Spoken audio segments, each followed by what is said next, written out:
A gente vem aqui para trazer as informações, dessa semana, fazer uma retrospectiva aí do que aconteceu nessa semana em relação ao coronavírus. E assim, claro que foi uma semana bem turbulenta, principalmente porque a gente teve a troca do ministro da Saúde, Luiz Henrique Mandetta viveu uma semana tensa aí de muitos desencontros com o presidente Jair Bolsonaro e chegou na quinta-feira, então, ele foi demitido e quem assume agora o posto de novo ministro da Saúde é o Nelson Teich. Ele é oncologista e agora ele assume o posto de novo ministro da Saúde. Na posse dele, ele falou que não vai ter mudanças muito bruscas em relação ao que já tem sido feito pelo Ministério da Saúde, mas mesmo assim a gente acha, claro, no todo um contexto que a gente tem visto, que vão ter algumas mudanças evidentes, justamente porque o Luiz Henrique Mandetta, que era o ministro anterior, ele falou várias vezes que era a favor do isolamento social, do distanciamento social, falou das medidas que estavam sendo tomadas pelo Ministério da Saúde e essas medidas que o Mandetta tomava, claro que elas não eram muito favoráveis pelo presidente Jair Bolsonaro. Então foi na quinta-feira quando houve essa demissão do ministro da Saúde. Agora a gente aguarda então as próximas coordenadas de Nelson Teich, novo ministro da Saúde. É importante a gente falar que aqui no estado de São Paulo, João Dória prorrogou o estado de quarentena. A quarentena que já tinha sido determinada, já tinha sido prorrogada, deveria vencer agora no dia 22 de abril, na próxima semana, mas João Dória já prorrogou até o dia 10 de maio. E somente os serviços básicos e essenciais vão ficar abertos nesse período. Quais são esses serviços básicos? São serviços de alimentação, de saúde, que não dá para parar, e também de segurança. Então a gente vive um contexto complicado. Ou seja, temos que ficar em casa. E assim, irmão, a gente quer sempre dar notícias boas, mas infelizmente o contexto que a gente está vivendo não é tão favorável assim. Vou dar uma notícia agora que é preocupante, por isso a necessidade das pessoas ficarem em casa.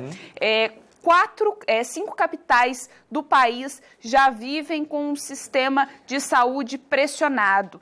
5 capitais já estão com um sistema de saúde cheio, lotado, Fortaleza, Manaus, Rio de Janeiro e São Paulo, são 4 capitais, que já estão com um sistema de saúde, assim, bem complicado, lotado já, Em São Paulo, de 5 hospitais já estão com a capacidade máxima nas UTIs. Então, esse é um alerta para que as pessoas possam ficar em casa, para que as pessoas respeitem o isolamento, o distanciamento social. Manaus também, a gente tem visto que a situação está bem complicada lá. Fortaleza, os casos também não param de crescer. E no Rio de Janeiro, a grande preocupação são com as comunidades, que a gente sabe que Rocinha, a favela do Alemão, Então, assim, são locais de grande população, Então, e aí o sistema de saúde também não suporta, não consegue acompanhar essa demanda. Por isso, a necessidade das pessoas ficarem em casa,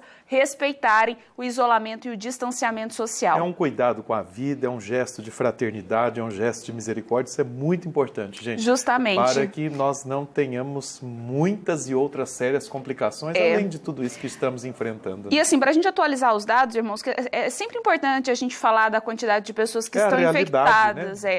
Atualmente no Brasil, são 34.429 infectados pelo coronavírus, 2.178 mortos. Quando a gente fala de dados assim, parece muito superficial, Às vezes a gente fala, nossa, em 24 horas foi o maior registro de mortos. É importante a gente falar que esses mortos não são apenas dados, não são números, são pessoas, são pais, mães, filhos, são famílias que perderam alguém querido. Por isso é importante a gente ficar em casa, a gente respeitar. Se vai sair de casa, se tem essa necessidade, utilize a máscara. É importante justamente para a gente controlar. Esses dias na Central da Esperança eu dei um exemplo bem simples para a gente entender a questão do distanciamento social, irmão.